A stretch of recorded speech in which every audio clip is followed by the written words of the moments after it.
Kamusta mga kamay? Welcome back to my channel. Sa video natin ngayon, ituturo ko sa inyo kung paano yung mas mabilis na paraan para makapag-drawing ng buhok. Tara, simulan na natin. So, gumamit muna ako ng ballpen na walang tinta para mag-indent. Praktisin nyo yung pagguhit ng linya na tuloy-tuloy at hindi masyadong madiin para mas maganda yung mga nagagawa natin na linya at hindi ito paputol-putol.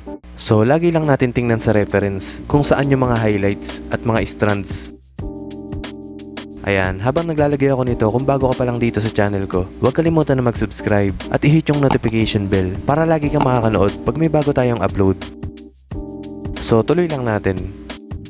Medyo bilisan lang natin yung video para hindi kayo mainip at papangunahan ko na yung mga basher natin dyan na kaya pala fastest way yung title dahil naka-timelapse.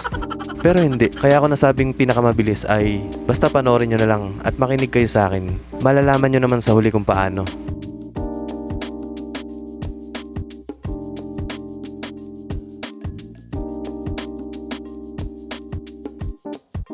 So next step, pagkatapos natin mag-indent, gamit tayong 8B para gumawa ng mga strands na naaayon sa reference. Pwede rin yung ibang lapis kung ano yung available mo dyan na gamit. So sundin lang natin kung paano yung flow ng buhok. Ayan, so importante talaga yung sinasabi ko kanina na pag-aralan at kabisaduhin natin na gumuhit ng tuloy-tuloy at huwag paputol-putol. Ito yung isa sa mga makakadagdag sa realism ng drawing natin.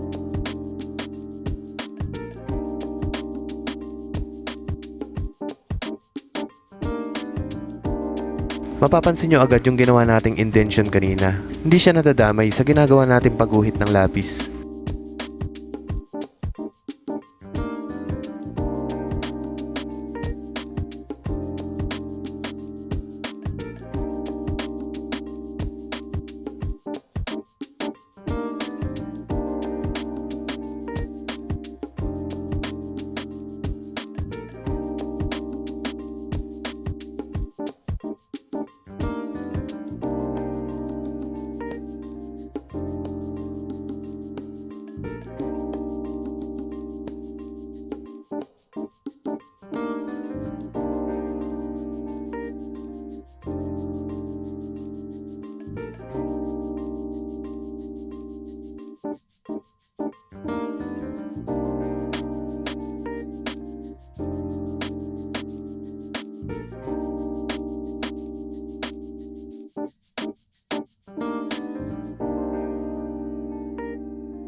Ito oras na para gamitan natin ng charcoal powder.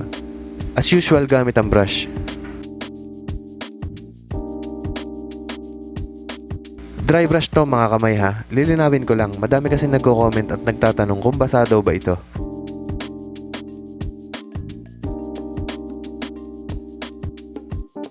So ayan, ganyan lang yung paglalagay. Hindi porket itim yung buhok ay bubuhusan na agad natin to ng charcoal. May sistema pa rin tayo.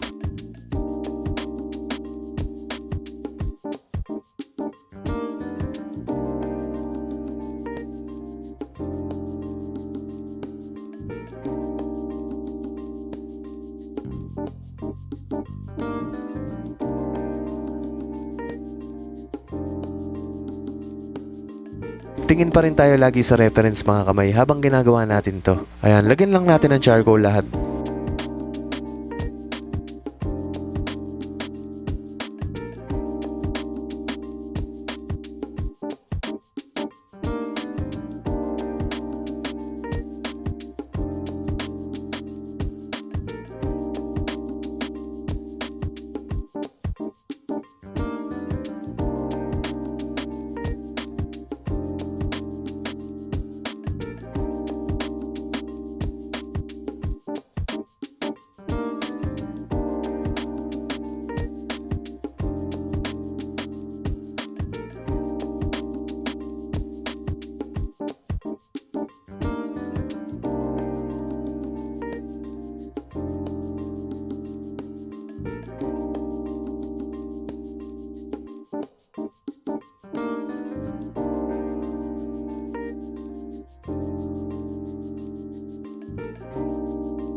So ito, gamit na tayo ng pencil eraser para patungan yung mga indention na ginawa natin. Bakit kailangan to? Dahil may mga highlights at strands pa rin kasi na hindi tinatamaan ng indention. Kaya andyan naman yung mga pambura natin tulad nito para gawa ng paraan kung ano man yung kulang. Maraming iba pang eraser na pwedeng gamitin dito. Pwede yung mono zero eraser, pwede yung glue stick at marami pang iba. Tandaan mga kamay, mahalaga yung pagguhit ng tuloy-tuloy. Taasan mo lang yung kumpiyansa mo. Makakatulong to sa pagguhit mo ng naaayon sa flow ng buhok.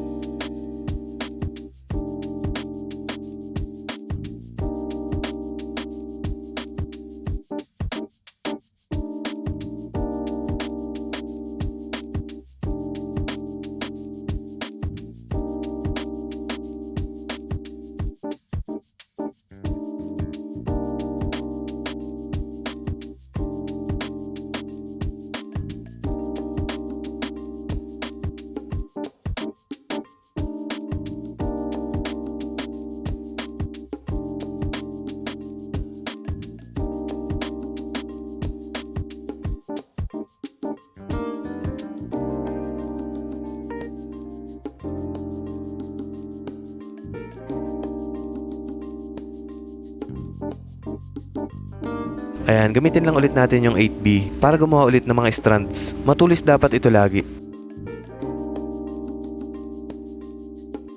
So mapapansin nyo, paulit-ulit lang yung gagamitin ko dito mga kamay. Patong lang ng patong ng bawat layer hanggang sa gumanda. Observe nyo lang mabuti.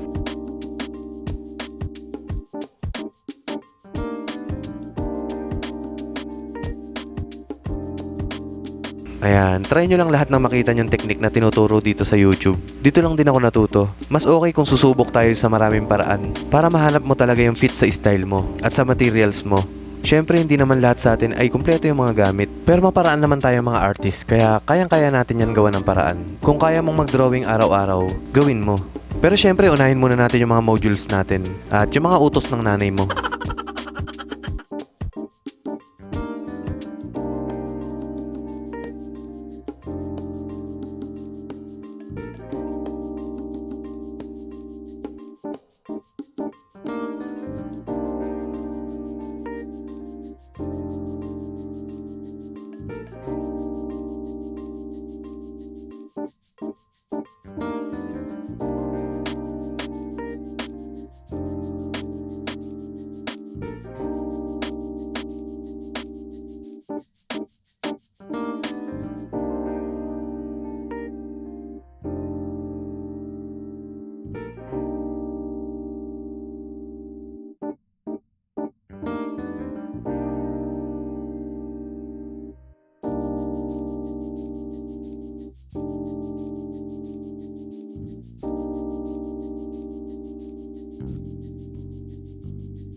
Ito, patapos na tayo mga kamay. So, ayan yung lesson natin for today.